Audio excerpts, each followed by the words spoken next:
Hi friends, welcome to news pocket. ప్రపంచానికి పాకిస్తాన్ ఇప్పుడు ఒక ఉగ్రవాద ఎగుమతి కేంద్రంగా పనిచేస్తోంది అని మరోసారి నిరూపితమైంది. తాజాగా మనందరికీ తెలుసు, ఆస్ట్రేలియాలోని బాండీ బీచ్లో పెద్ద ఎత్తున ఉగ్రవాద దాడి జరిగింది. యూదులే లక్ష్యంగా జరిగిన ఈ దాడిలో ఇప్పటి వరకు 15 మంది దాకా మరణించారు. అయితే ఈ ఉగ్రవాద దాడిలో పాల్గొన్న ఇద్దరు, సాజిద్ అక్రమ్, నవీద్ అక్రమ్ ఇద్దరు కూడా పాకిస్తాన్లో 3 సార్లు ట్రైనింగ్ తీసుకున్నట్లు తాజాగా ఆస్ట్రేలియా వెల్లడించింది. అంతేకాకుండా పాకిస్తాన్లో వీళ్ళు ఎక్కడైతే ట్రైనింగ్ తీసుకున్న టెర్రర్ క్యాంప్ ఉందో ఆ క్యాంపు పేరు కోట్లీ టెర్రర్ క్యాంప్ అని పిలుస్తూ ఉంటారు. ఇది పీఓకేలో ఉంది.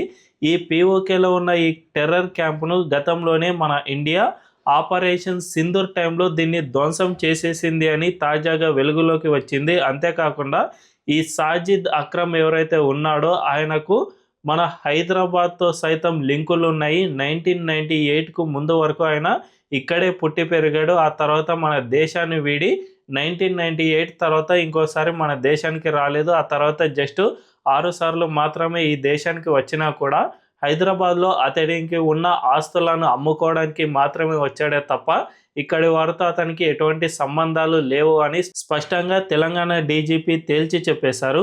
సో ఈ సాజిద్ అక్రమ్, నవీద్ అక్రమ్లు పాకిస్తాన్లో పెద్ద ఎత్తున ట్రైనింగ్ తీసుకున్నారు అనే విషయానికి సంబంధించి తాజాగా కీలక ఆధారాలు బయటపడటంతో ఇవి భవిష్యత్తులో ఎటువంటి పరిణామాలకు దారి తీస్తాయి, ఆస్ట్రేలియా దీనిపై ఏదైనా చర్యలు తీసుకుంటుందా, లేకపోతే మన ఇండియా గతంలో చాలాసార్లు చెప్పినట్లు పాకిస్తాన్ ఉగ్రవాద ఎగుమతి కేంద్రంగా ప్రపంచం గుర్తిస్తుందా అనే విషయాలను ఈ వీడియోలో తెలుసుకుందాం. అంతకంటే ముందు ఈ వీడియోను లాస్ట్ వరకు చూడండి. ఇందులోని కంటెంట్ కనుక మీకు నచ్చినట్లయితే ఖచ్చితంగా మా ఛానల్ను సబ్స్క్రైబ్ చేసుకుని బెల్ ఐకాన్ క్లిక్ చేయడం అస్సలు మర్చిపోద్దు. ఇక డీటెయిల్స్లోకి వెళ్తే, జనరల్గా మనందరికీ తెలుసు, పాకిస్తాన్ కేంద్రంగానే ప్రపంచంలోని అన్ని ఉగ్రవాద సంస్థలకు అక్కడే ట్రైనింగ్ అనేది ఇస్తూ ఉంటారు. ఎందుకంటే తాజాగా ఆస్ట్రేలియాలోని బాండీ బీచ్లో జరిగిన ఈ ఉగ్రవాద దాడిని క్షుణ్ణంగా పరిశీలిస్తే వీళ్ళిద్దరూ కూడా ఆటోమేటిక్ వెపన్స్ను ఉపయోగించారు. ఈ విధంగా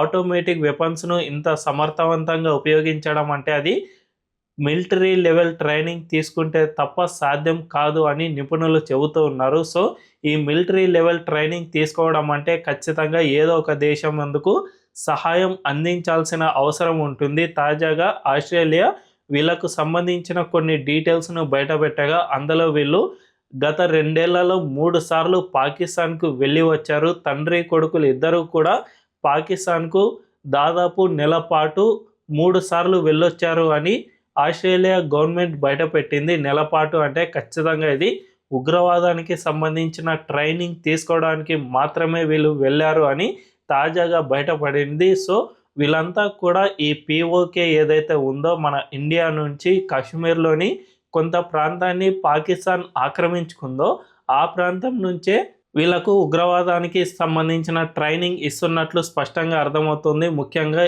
ఈ ఇద్దరు ఉగ్రవాదులు కూడా కోట్లీ టెర్రర్ క్యాంప్ ఏదైతే ఉందో అక్కడే వీళ్ళు ట్రైనింగ్ తీసుకున్నారు. అందులోనే పాకిస్తాన్ ఆర్మీ సహాయంతో అక్కడ ఉగ్రవాదులకు శిక్షణను ఇస్తూ ఉన్నారు. అందువల్ల మాత్రమే వీళ్ళు ఇంత సమర్థవంతంగా ఈ ఆటోమేటిక్ వెపన్స్ను సైతం ఉపయోగించగలిగారు అని ఆస్ట్రేలియా పోలీసులు చెబుతూ ఉన్నారు. సో మొత్తానికైతే వీళ్ళు పాకిస్తాన్కు వెళ్ళిన మాట నిజమే, అక్కడ ట్రైనింగ్ తీసుకున్నారు అనే మాట కూడా నిజమే. సో అక్కడ ట్రైనింగ్ తీసుకోవడం అంతేకాకుండా పాకిస్తాన్లో ఐఎస్ఐ చాలా సమర్థవంతంగా పనిచేస్తూ ఉండటం, ఇలాంటి వాళ్ళలో ఉగ్రవాద భావజాలాన్ని నూరిపోసి ప్రపంచంలో యాంటీ సెమిటిజంకు వ్యతిరేకంగా వీళ్ళను రెచ్చగొట్టడం ఇలాంటివి చాలా వరకు చేస్తూనే ఉన్నారు. మనందరికీ తెలుసు, యూదులను హిట్లర్ కాలంలో గ్యాస్ ఛాంబర్లలో పెట్టి వాళ్ళను చంపేశారు. ఇప్పటికీ ఈ ఆధునిక కాలంలో కూడా యూదులకు వ్యతిరేకంగా ఇలాంటి ఉగ్రవాదులు ప్రయత్నాలు చేస్తూనే ఉన్నారు. వీళ్ళకు జస్ట్ కావాల్సింది ఒకటే,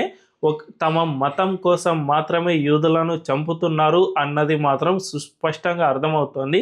ఈ విధంగా మతం కోసం హింసను పాల్పడటం అనేది మన ప్రపంచం, ముఖ్యంగా ఆధునిక ప్రపంచంలో నివసిస్తున్న ఏ ఒక్కరు కూడా ఒప్పుకోరు. కానీ ప్రపంచం దీన్ని చూస్తూ ఊరుకున్న పరిస్థితి ఇప్పుడు మనకు స్పష్టంగా కనిపిస్తుంది. ముఖ్యంగా మన ఇండియా పాకిస్తాన్కు సంబంధించిన ఉగ్రవాద స్థావరాల గురించి ప్రపంచానికి ఎన్నోసార్లు ఎక్స్ప్లెయిన్ చేసే ప్రయత్నాలు అనేకం చేసింది. అంతేకాకుండా పాకిస్తాన్‌కు సంబంధించిన అన్ని ఆధారాలను బయటపెట్టింది. అంతేకాకుండా ఈ ఆధారాలను ఐక్యరాజ్య సమితికి కూడా ఎన్నోసార్లు సమర్పించినా కూడా ఐక్యరాజ్య సమితి గురించి మనందరికీ తెలుసు కదా!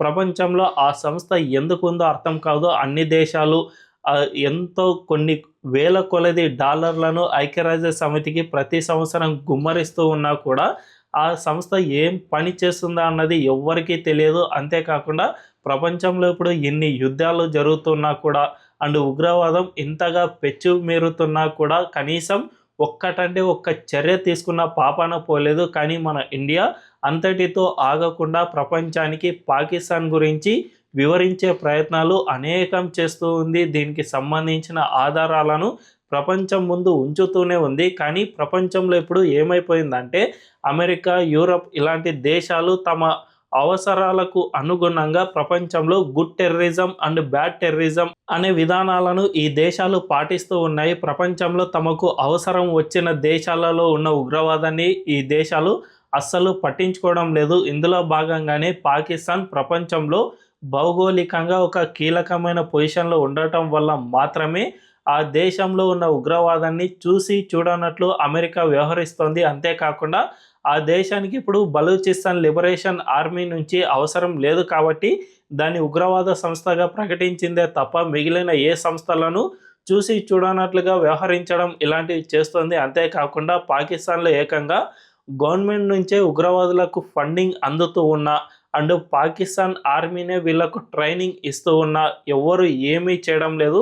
కనీసం స్పందించే ప్రయత్నాలు కూడా చేయడం లేదు. దీన్ని మన ఇండియా అనేక సార్లు చెబుతూ ఉన్న ఆస్ట్రేలియా లాంటి దేశాలు సైతం దీన్ని వ్యతిరేకిస్తూ వచ్చాయి. ముఖ్యంగా ఆస్ట్రేలియాలో లెఫ్ట్ ప్రభుత్వం అక్కడ అధికారంలో ఉంది. ఆంటోనీ ఆల్బనీస్ ఈ ఉగ్రవాదం అనేది ఒక మతానికి సంబంధించింది కాదు, ఇది జస్ట్ చిన్న చిన్న దాడులు అనే విధంగా కొట్టిపారేస్తూ వచ్చారు. గతంలో చాలాసార్లు ఇలాంటివి జరిగాయి. అంతేకాకుండా రీసెంట్గా ఈ ఉగ్రవాద దాడి జరిగిన తర్వాత ఇజ్రాయెల్ ప్రధాని బెంజమిన్ నెతన్యాహు ఒక కీలక ప్రకటన చేశారు. అదేమిటంటే జస్ట్ 6 నెలల క్రితమే నేను ఆస్ట్రేలియాను హెచ్చరించాను, ఆ దేశంలో యాంటీ సెమిటిజం అనేది చాలా ఎక్కువగా పెరిగిపోతూ ఉంది, దీనికి ప్రభుత్వాలే కారణం అవుతూ ఉన్నాయి, మీ విధానాలను మార్చుకోకపోతే ఈ యాంటీ సెమిటిజం అంటే యూదులకు వ్యతిరేకంగా ఈ ఉగ్రవాదం అనేది పెరుగుతూనే ఉంటుంది అని గతంలోనే నేను హెచ్చరించాను అని తాజాగా కుండ బద్దలు కొట్టారు. సో ఇలాంటి లెఫ్ట్ ప్రభుత్వాలు పాలించే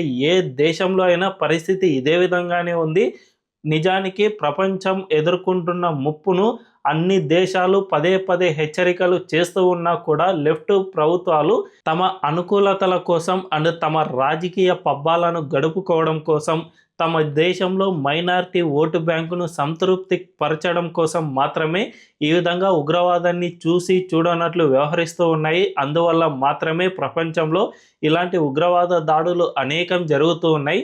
ఈ ఉగ్రవాదంపై చాలా పర్ఫెక్ట్గా ఉన్న దేశం ఏదైనా ఉంది అంటే అది మన ఇండియా మాత్రమే. మన దేశం మాత్రమే పాకిస్తాన్లోని ఉగ్రవాదంపై పెద్ద ఎత్తున చర్యలు తీసుకుంటుంది. అవసరమైతే ఆ దేశంపై సర్జికల్ స్ట్రైక్స్తో పాటు ఆపరేషన్ సింధూర్ లాంటి యుద్ధాలనే చేసి మరి ఆ దేశంలోని ఉగ్రవాదానికి పీచం అణిచింది అని స్పష్టంగా చెప్పుకోవచ్చు. రీసెంట్గా జరిగిన ఆపరేషన్ సింధూర్లోనే ఈ కోట్లీ ఉగ్రవాద స్థావరం ఏదైతే ఉందో ఈ ఉగ్రవాదులు అక్కడే ట్రైనింగ్ తీసుకున్నారు.